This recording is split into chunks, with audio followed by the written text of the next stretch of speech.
Morning students. Unit number 1 अभिक्रिया की क्रियाविधि मैकेनिज्म ऑफ ऑर्गेनिक रिएक्शन हम देख रहे थे और हमने इंट्रोडक्शन क्लास में देखा कि जितने भी कार्बनिक अभिक्रियाएं होती हैं उनमें किसी भी कार्बनिक अणु जिसे हम क्या बोलते हैं अभिकारक या सबस्ट्रेट बोलते हैं, उस पर कोई भी आक्रमणकारी अभिकर्मक हमला करता है और उसके बाद मध्यवर्ती बनता है। वो मध्यवर्ती फिर उत्पाद और सह उत्पाद का निर्माण करता है। देखिए, जितने भी कार्बनिक अणु होते हैं उनमें सहसंयोजक बंध पाया जाता है। अब ये सहसंयोजक बंध होता क्या?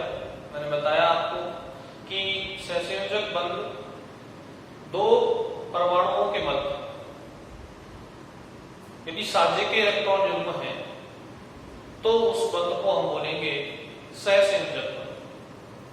ठीक है, यानी कि दो परमाणुओं के मध्य, जैसे कि ये A और B है, इनके मध्य ये जो इलेक्ट्रॉन युग्म है ये साझे से बने हैं दोनों परमाणुओं के, तो इसको हम बोलेंगे सहसंयोजक बंध।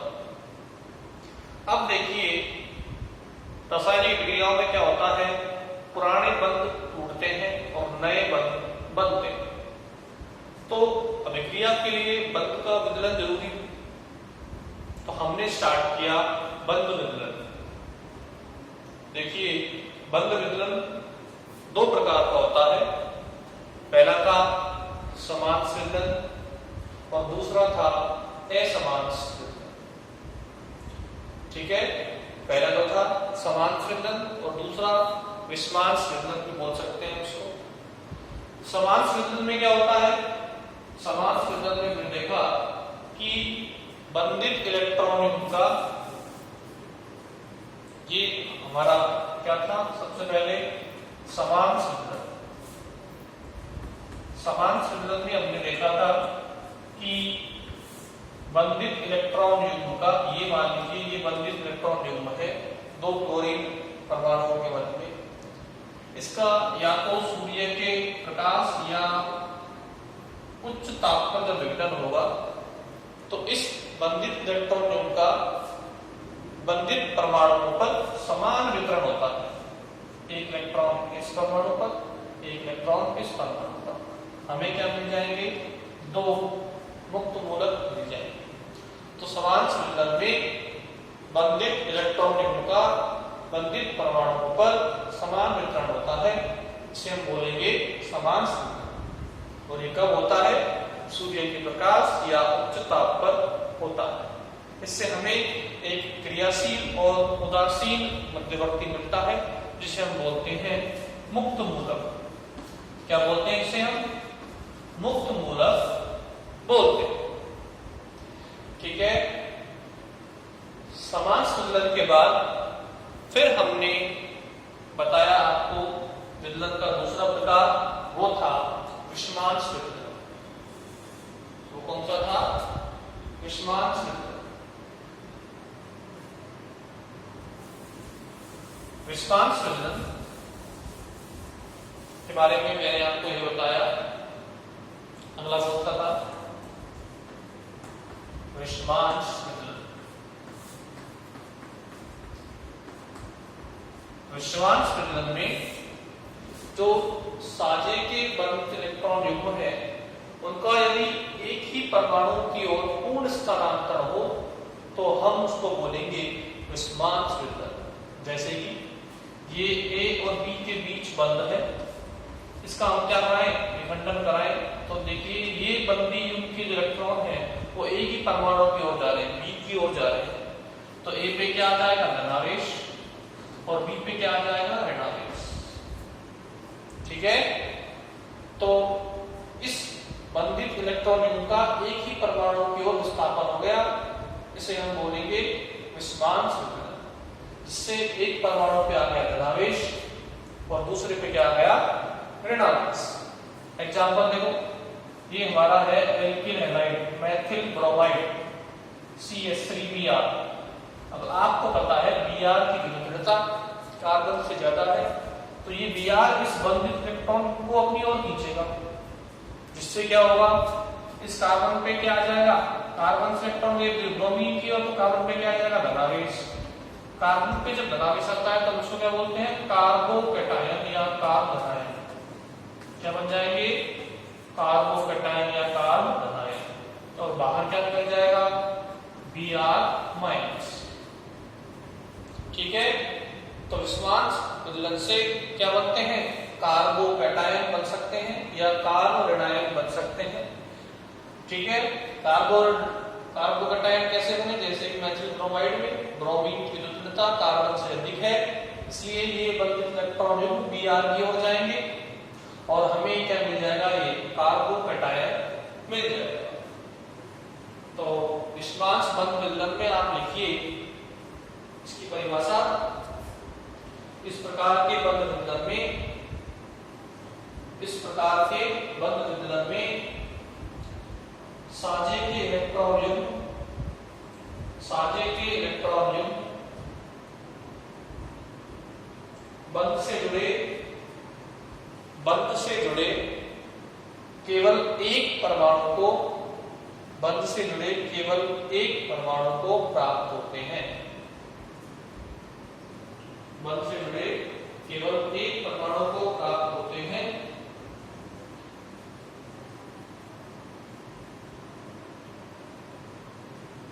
इस प्रकार के बंध विलयन को,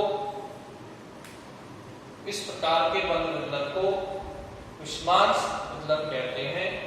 इस प्रकार के बंध विलयन को कहते हैं विस्मांस विलयन कहते हैं।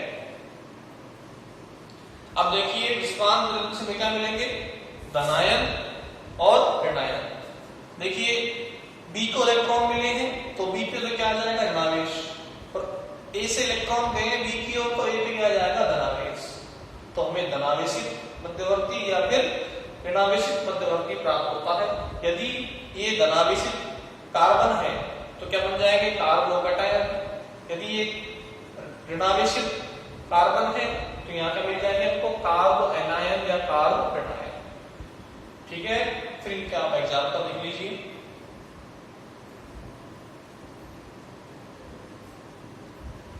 देखिए एक एग्जाम्पल और है, देखो ये प्रोटीन है CH3 CH double bond CH, ये क्या है, प्रोटीन है।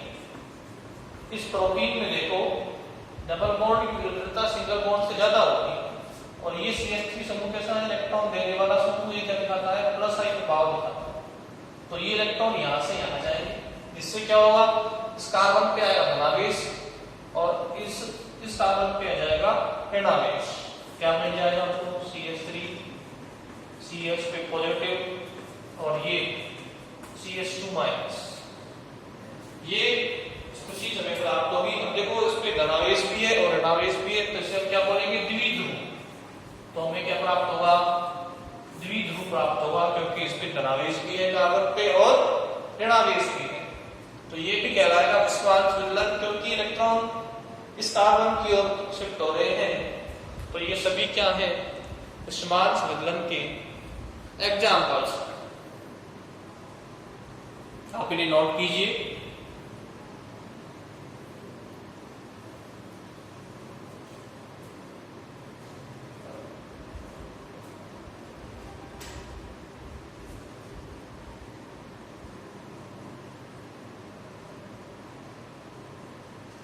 तो इसकी परिभाषा मैंने आपको बताई विस्मांस विलयन की।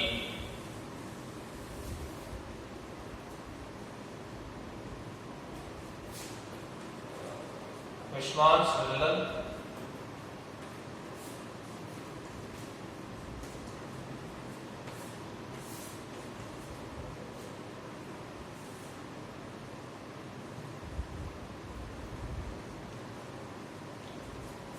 मैंने बताया आपको, इस प्रकार के बंध विलयन में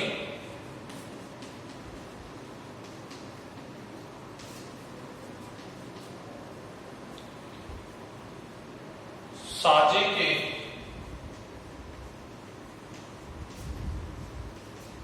इलेक्ट्रॉन युग्म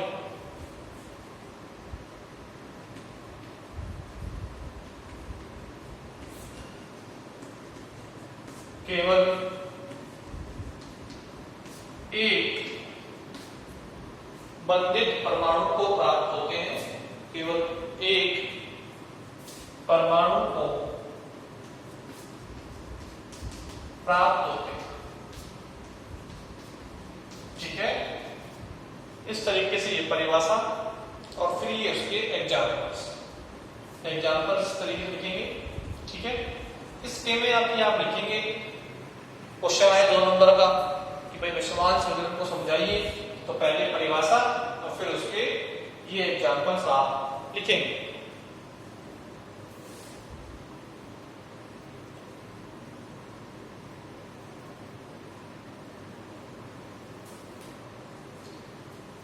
अब देखिए विषमांश वितरण के बाद अब हम देखते हैं कि जो आक्रमणकारी विकर्मक होते हैं वो कितने प्रकार के होते हैं, क्योंकि वे ही हमारे विकारक पर हमला करेंगे, सबस्ट्रेट पे हमला करेंगे और उत्पाद का निर्माण करेंगे।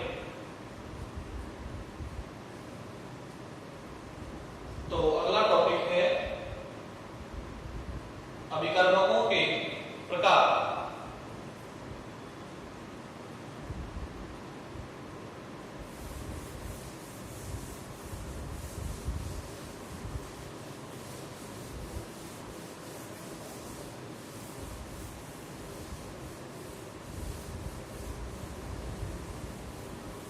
अगला टॉपिक है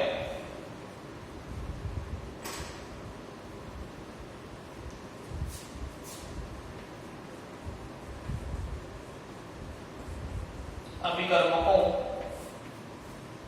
के प्रकार। हमारे अभिकारक पर जो आक्रमणकारी अभिकर्मक हमला करते हैं वो 2 प्रकार के होते हैं। ठीक है, तो मैं लिखता हूं कार्बनिक अभिकर्मक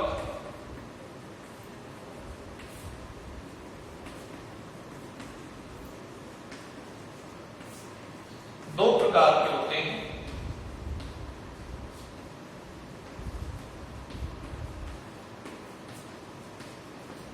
ठीक है, और कौन से? पहला तो है इलेक्ट्रॉन स्नेही,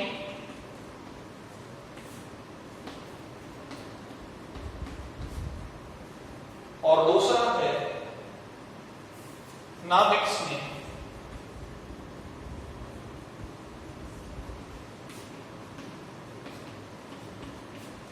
तो कार्बनिक अभिकर्मक 2 प्रकार के होते हैं, एक तो होते हैं इलेक्ट्रॉन स्नेही अभिकर्मक और एक होते हैं नाभिक स्नेही अभिकर्मक।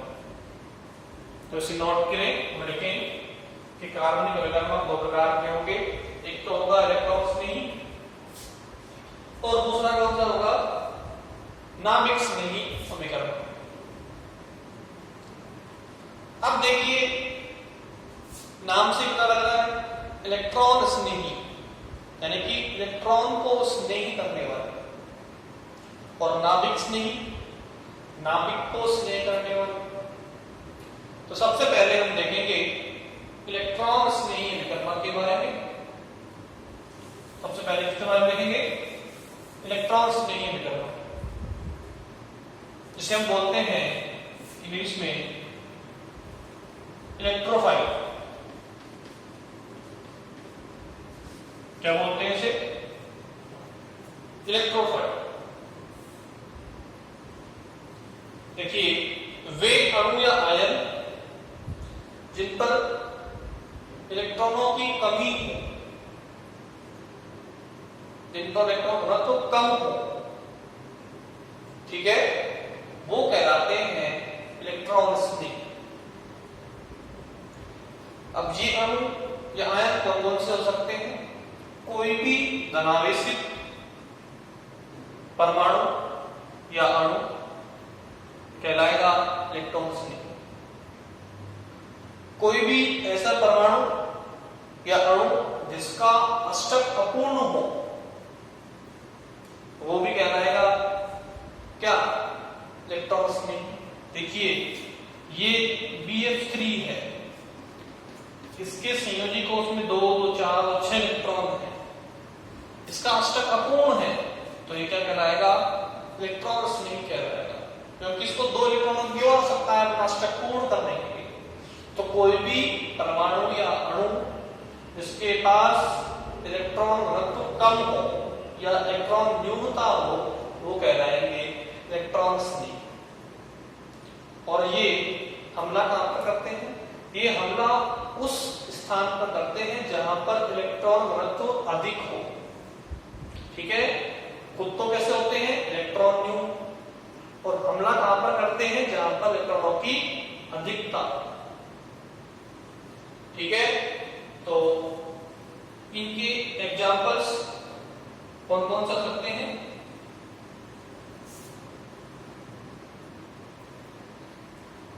देखिए कोई भी धनावेशित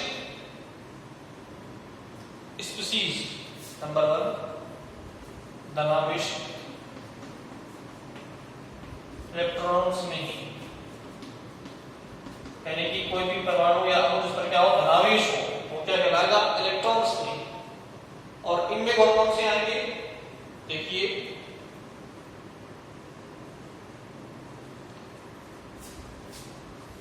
H+, ठीक है, इस तरीके से कार्बोकेटायन, ठीक है, C+, ये भी क्या है, धनावेशित होता है। मान लीजिए यहां CH3 है तो CH3+ हो जाएगा। ये भी क्या है, इलेक्ट्रॉन स्नेही है। NO2+ क्या है, इलेक्ट्रॉन स्नेही है, क्योंकि इस पर चार्ज क्या आ रहा है, धनावेश। तो कोई भी धनावेशित स्पीशीज क्या कहलाएगी, इलेक्ट्रॉन स्नेही कहलाएगी। और देखिए H3O+ धनावेशित स्पीशीज है, Ag+, धनावेशित धातु आयन है, Cu+। कोई भी धनावेशित स्पीशीज या अणु या आयन कहलाएगा इलेक्ट्रॉन स्नेही। ठीक है, तो आप सबसे पहले परिभाषा लिखें, वे अणु या आयन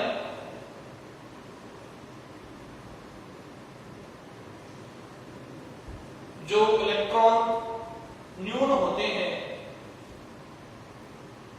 जो इलेक्ट्रॉन न्यून होते हैं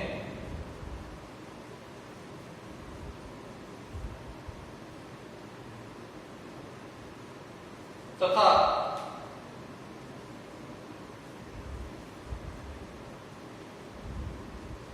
रासायनिक विक्रियाओं में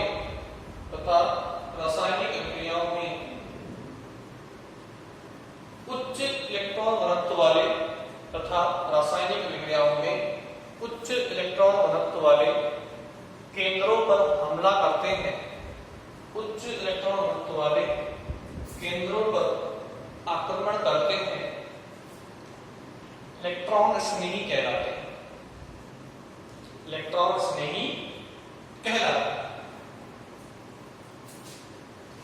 ठीक है, देखो कोई भी धनावेशित स्पीशीज, कोई भी धनावेशित अणु या आयन कहलाएगा इलेक्ट्रॉन स्नेही, जिसके एग्जांपल्स ये।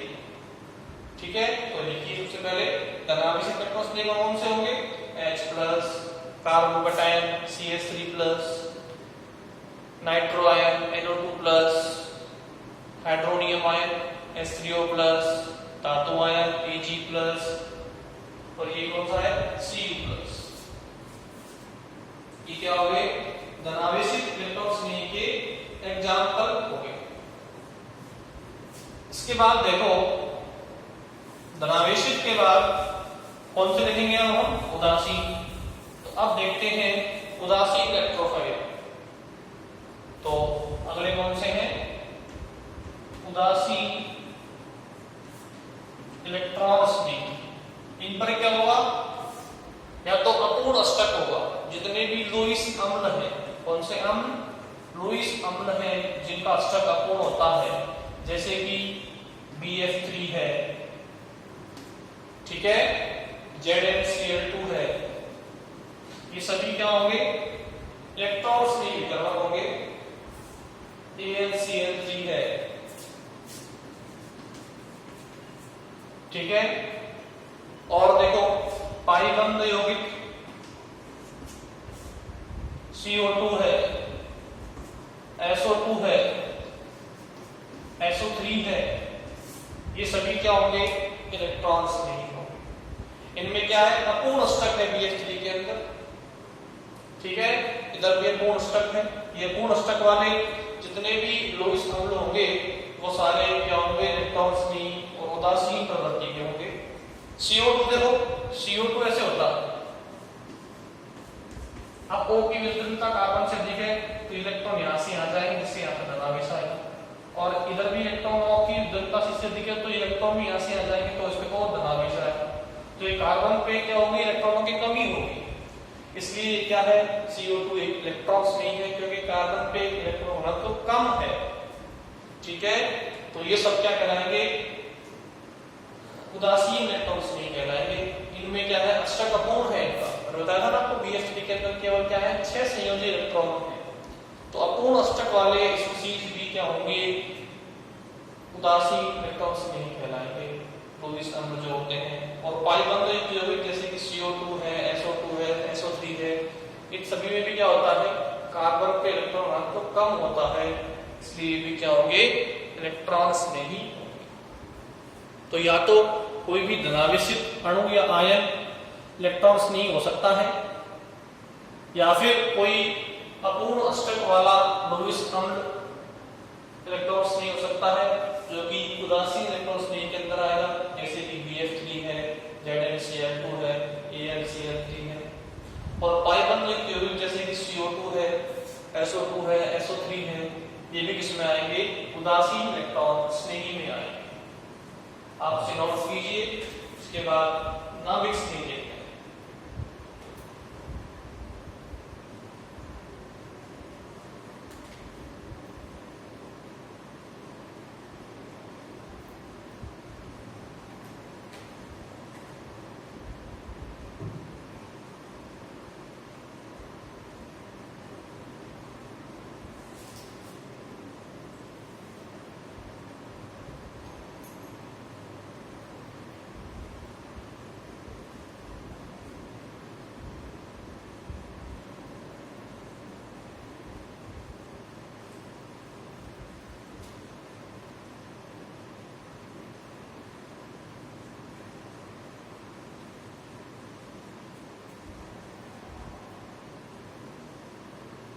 अब नेक्स्ट है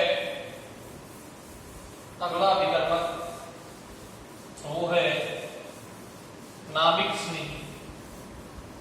वो कौन सा है, नाभिक स्नेही। अभी तो हमने देखा इलेक्ट्रॉन स्नेही, अब हम देखेंगे नाभिक स्नेही विकर्मक, जिसे हम बोलते हैं किसमें, न्यूक्लियोफाइल।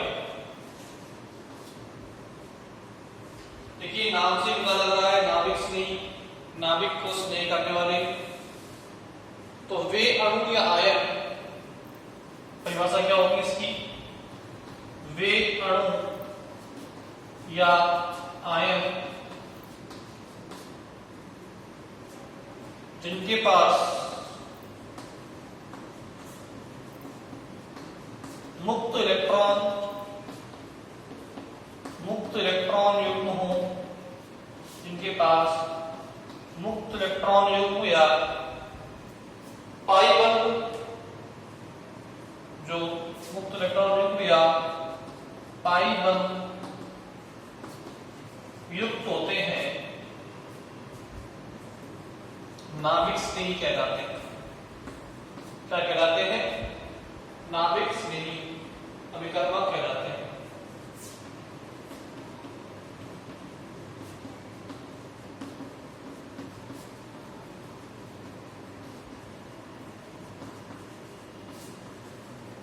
ठीक है, यानी कि कोई भी ऐसा अणु या आयन जिसपे इलेक्ट्रॉन घनत्व अधिक हो, उसके पास मुक्त इलेक्ट्रॉन युग्म हो, लोन पेयर्स, या फिर पाई बंध युक्त हो वो कहलाएंगे नाभिक स्नेही। इन पर क्या होता है, इन पर इलेक्ट्रॉन घनत्व अधिकतम होता है।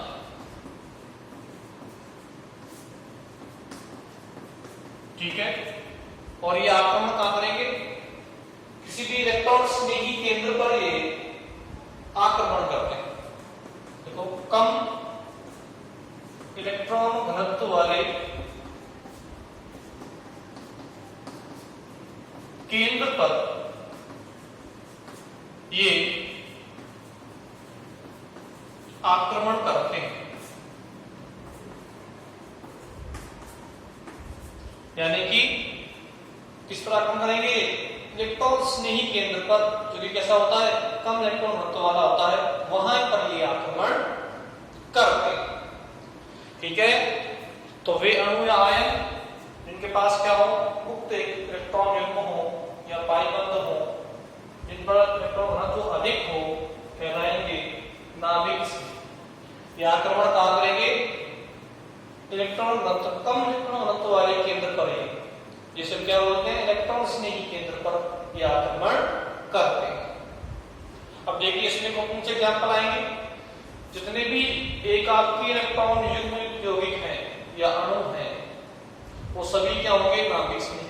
दूसरा, वे सभी अणु या जिन पर ऋणावेश हो, यानी कि जिन पर इलेक्ट्रॉन घनत्व अधिक हो, वे सभी क्या होंगे, नाभिक स्नेही होंगे। आप पहले परिभाषा लिखिए, फिर मैं आपको उनके एग्जाम्पल बताता हूं।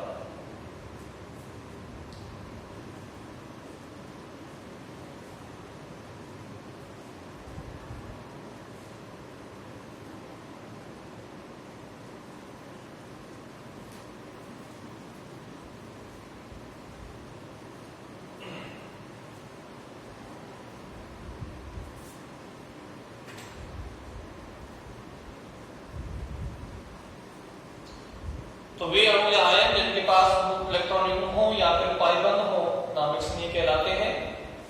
और इन पर इलेक्ट्रॉन घनत्व क्या होता है, अधिकतम होता है, और ये इलेक्ट्रॉन स्नेही केंद्र पर आक्रमण करते हैं।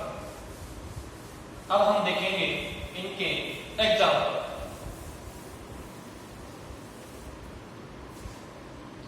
एग्जाम्पल देखो कौन कौन से होंगे। सबसे पहले ऋणावेशित, कौन सा, ऋणावेशित। किसी भी अणु या आयन पर ऋणावेश हो, ठीक है, ऋणावेशित नाभिक स्नेही, वो सभी कहलाएंगे नाभिक स्नेही। ठीक है, जैसे कि देखो OH माइनस, क्या आ रहा है, चार्ज नेगेटिव, क्या होगा, नाभिक स्नेही। इलेक्ट्रॉन तो क्या है, अधिक है, Cl minus, F minus, hydride ion H minus, OR minus, कोई भी आयन जिसमें ऋणावेश हो, सभी क्या कहलाएंगे, नाभिक स्नेही कहलाएंगे। Cn minus, R minus, carbon ion क्या कहलाएगा, नाभिक स्नेही कहलाएगा। ठीक है, और देखो उदासीन कौन कौन से होंगे, उदासीन नाभिक स्नेही, जिन पे क्या हो, एकाकी इलेक्ट्रॉन युग्म हो, जैसे कि H2O, H2O पे क्या है, दो लोन पेयर है, नाभिक स्नेही है। NH3, इसमें भी क्या है, एक लोन पेयर है, क्या होगा, नाभिक स्नेही है। ROH, एल्कोहल, ऑक्सीजन पे लोन पेयर है, क्या है, नाभिक स्नेही है। ठीक है, तो कोई भी एकाकी इलेक्ट्रॉन युक्त अणु कहलाएगा उदासीन नाभिक स्नेही, जिन पे क्या हो, लोन पेयर। और देखो पाई बंध वाले यौगिक भी क्या होते हैं, कुछ नाभिक स्नेही, जैसे कि एथीन है, CH2 डबल बॉन्ड CH2, ये क्या होगा, नाभिक स्नेही होगा।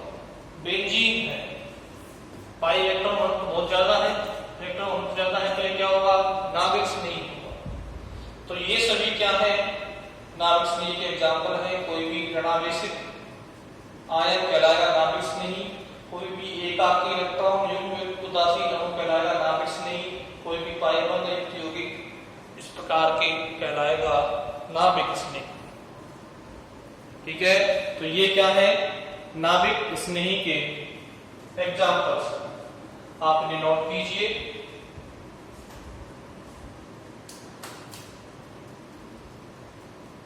तो आज की क्लास में हमने विषमांश विदलन देखा और उसके बाद इलेक्ट्रॉन स्नेही और नाभिक स्नेही विकल्पक के बारे में जानकारी प्राप्त करी। देखो एग्जाम में इन्हीं के एग्जाम्पल क्वेश्चन पूछे जाएंगे कि आप निम्न में से नाभिक स्नेही और इलेक्ट्रॉन स्नेही को अलग अलग कीजिए। तो आपको नाभिक स्नेही और इलेक्ट्रॉन स्नेही के गुणों के आधार पर इनको अलग अलग करना। इससे आगे हम नेक्स्ट क्लास में डिस्कस करेंगे।